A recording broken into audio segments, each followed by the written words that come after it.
वो टिल्लू नीतीश राणे बोल रहा है कि मस्जिद में घुस के मारूंगा। उसके साथ साथ वो बीच में बोला कि मैं ईद नहीं बनाने दूंगा। अरे तेरे बाप का राज है क्या नीतीश राणे? अरे नीतीश राणे तेरे बाप का राज है क्या कि तू ईद नहीं बनाने देगा? तू मस्जिद में घुस के मारेगा?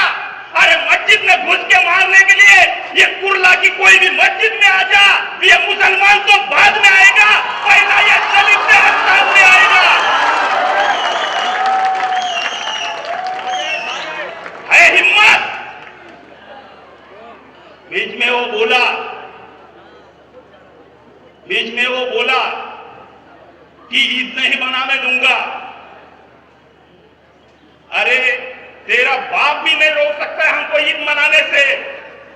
2014 में तेरा बाप मालवन से हरा था, कुड़ाल से हरा था। उसके बाद में बांद्रा में इलेक्शन, बाई इलेक्शन लगने जा रहा था। उसी वक्त तेरा बाप गली गली में मुसलमानों को वोट मांगने के लिए घूम रहा था। मेरे दोस्तों, भूल गया वो दिन? भूल गया वो दिन? उस वक्त नवाब मलिक साहब को हाथ जोड़ रहा था। जितने भी दलित नेता है, मुसलमान नेता है, उसको हाथ जोड़ रहा था। आज बीजेपी में गया तो बहुत जबान चलने लगी है तेरी।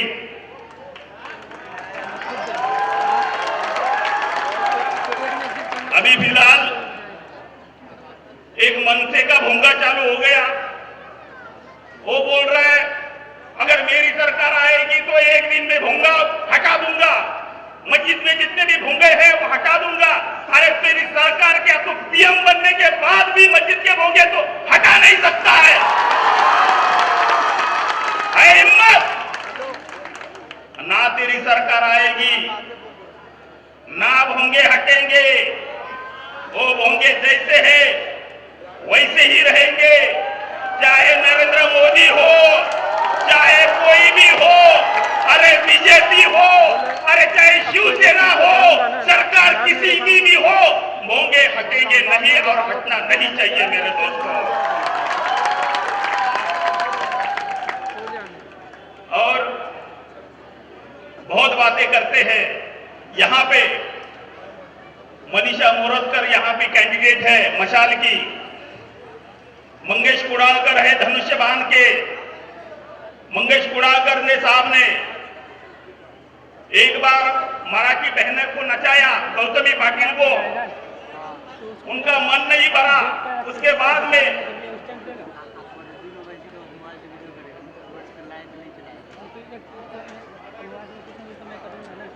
दिखाएगा तो दिखाएगा तो नहीं दिखाएगा ना, दो कोटी जो होगा ना गली में जाइए तो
तो यहां से मशाल से मनीषा मोरतकर मैडम लड़ रही है। धनुष्यबाण से जो एकनाथ शिंदे की शिवसेना है उनसे मंगेश कुड़ालकर साहब लड़ रहे हैं। ये दोनों भी एक ही सिक्के के दो पहलू है, क्योंकि ये दोनों ने मिलके जो कुरैशी नगर का रास्ता है, तभी ये दोनों एक ही थे। एक आमदार था, एक नगर सेवक था। दोनों ने मिलके कुरैशी नगर का रास्ता रोका था। लेकिन मैं आपको वादा करता हूं, आसमा मैडम, जिस दिन आप एमएलए बनेगी उसी दिन मैं पहला हथौड़ा लेके वो दीवार तोड़ूंगा मैं, और कुरैशी नगर के लिए रास्ता पूरा खुला कर दूंगा मैं। अगर मेरे ऊपर केस करना है तो कर सकते हो, मैं केस को डरता नहीं क्योंकि मैं वकील हूं। मुझे पता है कौन से कलम लगते हैं, क्या केस होती है, ये सब मुझे पता है। यहाँ पे जितने भी पुलिस वाले हैं, बहुत सारे पुलिस वाले मुझे पहचानते हैं। देखो, बहुत सीरियस मामला है, क्योंकि यहाँ पे हमारे कुछ मुसलमान भाई, कुछ दलित भाई, उनको बहकाया जा रहा है। उनको ये बोला जा रहा है कि आप एमआईएम को वोट देंगे तो बीजेपी जीतेगी। लेकिन आज तक मैं ये कहना चाहता हूं कि उद्धव ठाकरे साहब या संजय राउत साहब, आपने उनको देखा रहेगा, आज तक उन्होंने कभी बोला है कि मैं सेक्युलर हूं? वो कभी नहीं बोलते कि हम लोग सेक्युलर है। उनको जब सवाल पूछते हैं तो वो बोलते हैं कि हमारा हिंदुत्व अलग है। अरे कैसा हिंदुत्व अलग होता है? हिंदुत्व तो एक ही होता है ना। कि हमको गुमराह करने की कोशिश कर रही है ये कुर्ला विधानसभा ने वर्षा गायकवाड़ को जीत के दिया, वर्षा गायकवाड़ को एमपी बनाया। सब मुसलमानों ने भर भर के वोट दिए और इसीलिए वर्षाताई गायकवाड़ आज एमपी बनी है। मैं वर्षाताई गायकवाड़ को बोलना चाहता हूं,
कधी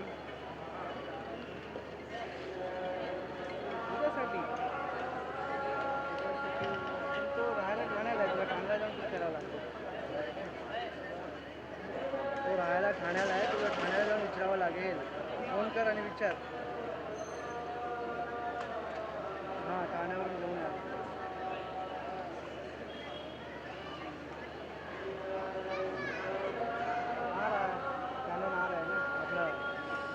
रेट है आईडी नहीं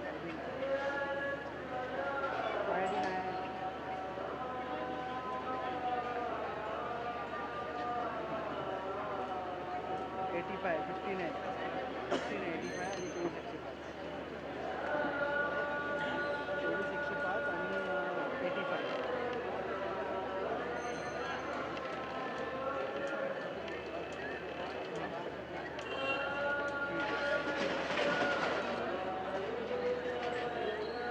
आणि 265 आणि 85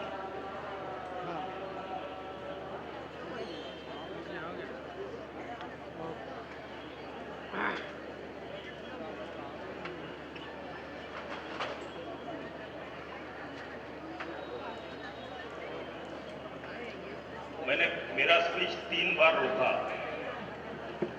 मैं रिस्पेक्ट करता हूं, मुस्लिम धर्म का रिस्पेक्ट करता हूं, इसलिए 3 बार मैंने मेरा स्पीच रोका। मैं मुस्लिम धर्म का रिस्पेक्ट इसलिए करता हूं कि वो मेरे धर्म का रिस्पेक्ट करते हैं, इसलिए मैं मुस्लिम धर्म का रिस्पेक्ट करता हूं। मैं वर्षाताई गायकवाड़ की बात कर रहा था। मैं ये मंच से वर्षाताई गायकवाड़ को बोलना चाहता हूं, वर्षाताई गायकवाड़, आप कुर्ला में इंटरफेयर मत करो। अगर कुर्ला में आप इंटरफेयर करोगी तो फिर नेक्स्ट टाइम आप एमपी के एमएलए भी नहीं बनोगी। आप बनिए ना एमपी, ये सब मुसलमानों की वजह से एमपी बने हो। मुझे मालूम है, मेरे पास सब कुछ काउंटिंग है। जितने भी मुसलमान हैं उन्होंने आपको भर भर के वोट दिए हैं, इसीलिए आप एमपी बनी है। आज आप हमारा खाना खराब मत करो, हमारे बीच में मत आओ। ये दोनों भी पॉलिटिकल पार्टियां, दोनों भी शिवसेना, ये कोई सेकुलर पार्टी नहीं है। ये उद्धव ठाकरे कोई सेकुलर नहीं है, वो जो संजय राउत कोई सेकुलर नहीं है। संजय राउत के बारे में मैं बोलना चाहता हूं कि संजय राउत को कोई पत्रकार सवाल पूछता है तो सवाल का जवाब कम देते हैं, लेकिन उनकी मुंडी ऐसी हिलती है, ऐसी हिलती है, ऐसी हिलती है, ऐसी हिलती है, उनकी खाली मुंडी हिलती है। वो सुबह का 9 बजे का भोंगा है, संजय राउत साहब का भोंगा चालू होता है। आप हर दिन 9 बजे टीवी खोल के देखो, चैनल खोल के देखो, उनका भोंगा चालू रहता है। कुछ भी अनाम शनाम बोलना चालू कर देता है। मैं वर्षा गायकवाड़ को ये बोलना चाहता हूं कि कुर्ला में आप इंटरफेयर मत करो, कुर्ला में आप मत आओ। हमारी पार्टी ने गलती की है कि मैं पार्टी को मैं बोलना चाहता था कि आप धारावी में एमएलए लड़ाओ, क्योंकि धारावी में अगर एमएलए हम लोग लड़ते थे तो वर्षा गायकवाड़ यहाँ पे आती नहीं थी। मेरे दोस्तों, हमने आपको सपोर्ट किया ना वहां पे, वर्षाताई, हमने आपको सपोर्ट किया है वहां पे। हमने कैंडिडेट नहीं दिए आपके लिए, आप यहां पे मत आओ। मैं आज भी आपको वार्निंग दे रहा हूं वर्षा गायकवाड़ ताई, क्योंकि ये दोनों भी पॉलिटिकल पार्टियां, दोनों भी शिवसेना की पार्टियां आज कल एक हो सकती है। क्योंकि आपको पता है कि उद्धव बाला ठाकरे ने जो बीजेपी का दामन छोड़ा, क्यों दामन छोड़ा? किसी मुसलमान के इश्यू पे दामन नहीं छोड़ा है, किसी दलित के इश्यू पे दामन नहीं छोड़ा है, किसी स्टेट गवर्नमेंट के इश्यू पे दामन छोड़ा है। उन्होंने दामन छोड़ा है, सिर्फ उनको सीएम 2.5 साल का सीएम पद नहीं दिया, इसलिए उन्होंने दामन छोड़ा है। अगर कल बीजेपी वाले बोलेंगे उद्धव ठाकरे साहब आप हमारे पास आ जाओ, 2.5 साल का हम आपको सीएम बनाते हैं, उद्धव ठाकरे साहब तुरंत वहां पे जाएंगे। उनसे सावधान रहो। आज भी अमित शाह और उद्धव ठाकरे साहब की मीटिंग होती रहती है। आज भी वो आज एक है, ये खाली दिखावा कर रहे हैं कि हम एक नहीं है, ये खाली दिखावा कर रहे हैं कि हम उनके विरोधक हैं। वो कभी विरोधक नहीं हो सकते हैं, क्योंकि वो दोनों भी हिंदुत्ववादी पार्टी है और हम लोग को गुमराह कर रही है। आज कुर्ला विधानसभा में बहुत सारे मुसलमान मशाल का काम कर रहे हैं। मैं उनको पूछना चाहता हूं कि भाई, जब भी पार्लियामेंट में वक्त अमेंडमेंट बिल पास हो रहा था, ये जो एमपी थे उद्धव ठाकरे के, वो बीजेपी को सपोर्ट करने के लिए ये पार्लियामेंट छोड़ के बाहर गए थे, तभी आपने उनको सवाल क्यों नहीं पूछा? ये लोग अपने फायदे के लिए मशाल का सपोर्ट कर रहे हैं, बाकी इनका कोई इंटेंशन नहीं है। इनको पैसा मिला है, उद्धव ठाकरे साहब से पैसा मिला है, कैंडिडेट से पैसा मिला है, इसीलिए ये लोग मशाल का काम कर रहे हैं। मेरे दोस्तों, ऐसे लोगों को आप जाके पूछो भाई, जब ये आपके उद्धव ठाकरे साहब, उनके पिताजी बाला ठाकरे साहब, उन्होंने ओपन बोला था, अगर बाबरी गिराई होगी, मेरे शिवसैनिक ने गिराई होगी तो मुझे गर्व है, ऐसा बोला था क्या नहीं बोला था? मेरे दोस्तों, बोला था क्या नहीं बोला था? मैं आपको सवाल पूछ रहा, बोला था ना? अरे जिसने अपनी बाबरी शहीद किए उनको आप कैसे वोट दे सकते हो? और जो भी वोट मुसलमान उनको देगा वो सच्चा मुसलमान नहीं हो सकता है। मेरे दोस्तों,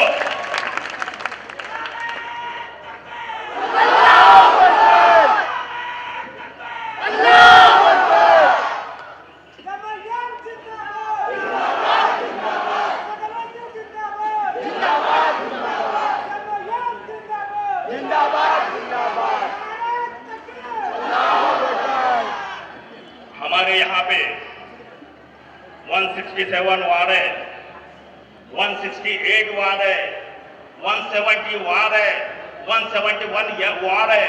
यहाँ पे जितने भी नगर सेवक लड़ना चाहते हैं, सुन लो मेरी बात, सुन लो मेरी बात। अगर आप अभी मशाल को साथ देंगे तो आपको कारपोरेटर नहीं बनने देंगे हम लोग। जितने भी लड़ना चाहते हैं ये सोच लो, अगर आप मशाल या धनुष्यबाण को आप सपोर्ट करेंगे तो पूरा मुसलमान आपके खिलाफ जाएगा और आप नगर सेवक नहीं बन सकते मेरे दोस्तों।